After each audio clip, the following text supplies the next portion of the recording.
इस बीच एक बड़ी खबर आ रही है। पाकिस्तानी जहाज हॉर्मुज से वापस लौटाया गया है। ईरान ने पाकिस्तानी जहाज को परमिशन नहीं दी है।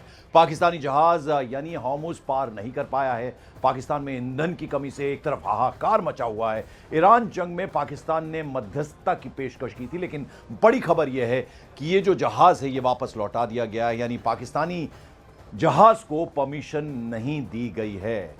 तो ये बड़ी खबर आ रही है। ईंधन की एक तरफ कमी है भयानक तरीके से, और मध्यस्थता की पेशकश इस बीच पाकिस्तान ने की थी, लेकिन अभी जो खबर है वो ये कि जहाज को वापस लौटा दिया गया है हॉर्मुज से। तो जहां पाकिस्तान के जहाज हॉर्मुज स्ट्रेट नहीं पार कर पा रहे हैं, तो वहीं भारत में अब तक 5 एलपीजी और कच्चा तेल लेकर जहाज आ चुके हैं।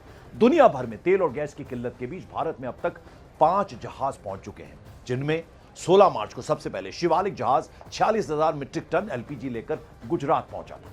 पश्चिम एशिया में जंग के बीच हॉर्मुज स्ट्रेट पार कर भारत पहुंचने वाला यह पहला एलपीजी जहाज था। फिर इसके बाद 17 मार्च को नंदा देवी नाम का एक और जहाज 46,000 टन एलपीजी लेकर भारत पहुंचा था, इंडिया पहुंचा था। यह जहाज गुजरात के जामनगर बंदरगाह में पहुंचा था। वहीं अगर हॉर्मुज पार कर एक और भारतीय जहाज की बात करें तो जगलाट की 18 मार्च को यह गुजरात पहुंचा था। इस जहाज पर कच्चा तेल भारत लाया गया था, और एक दिन पहले यानी 22 मार्च को अमेरिकी मालवाहक जहाज पाइक्सिस पायनियर एलपीजी लेकर भारत पहुंचा। यह मेक्सिको से कर्नाटक के मंगलुरु पोर्ट पर लाया गया था।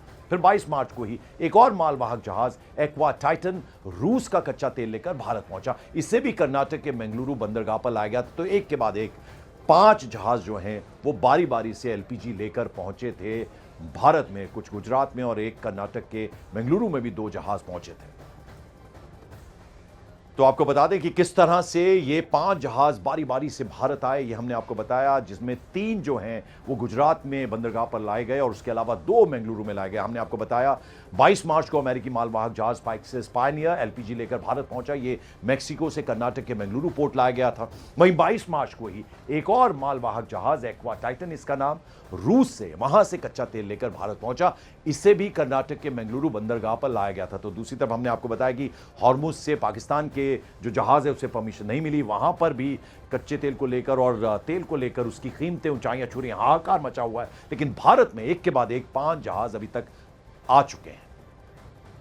और वहीं दुनिया में आतंकवाद को पनाह देने के आरोप झेलता पाकिस्तान अब खुद को पीस मेकर बताने में जुट गया है। असीम मुनीर की कूटनीति और शहबाज शरीफ की बयानबाजी, क्या यह सच में शांति की कोशिश है या फिर एक और डबल गेम है? ईरान जंग के बीच इस्लामाबाद ने मध्यस्थता की पेशकश कर दी, लेकिन सवाल बड़ा है, जिस देश पर आतंक को बढ़ावा देने के आरोप हैं, क्या वो दुनिया को पीस का, शांति का रास्ता दिखा सकता है? इसको लेकर सवाल।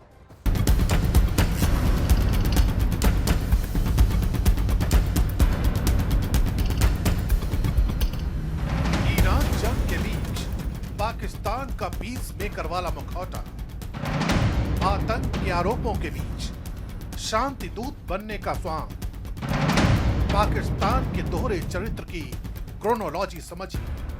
पाकिस्तान के चाल चरित्र और चेहरे से पूरी दुनिया वाकिफ है। एक तरफ वो खुद को शांति का पैरोकार बताता है, तो दूसरी तरफ उसी पर आतंक को पनाह देने के आरोप बार बार लगते रहे हैं। FATF की ग्रे लिस्ट में शामिल रह चुका पाकिस्तान आज ग्लोबल मीडिएटर बनने का दावा कर रहा है। सवाल यह है कि क्या ये बदलाव असली है या ये सिर्फ नया नैरेटिव गढ़ने की कोशिश है।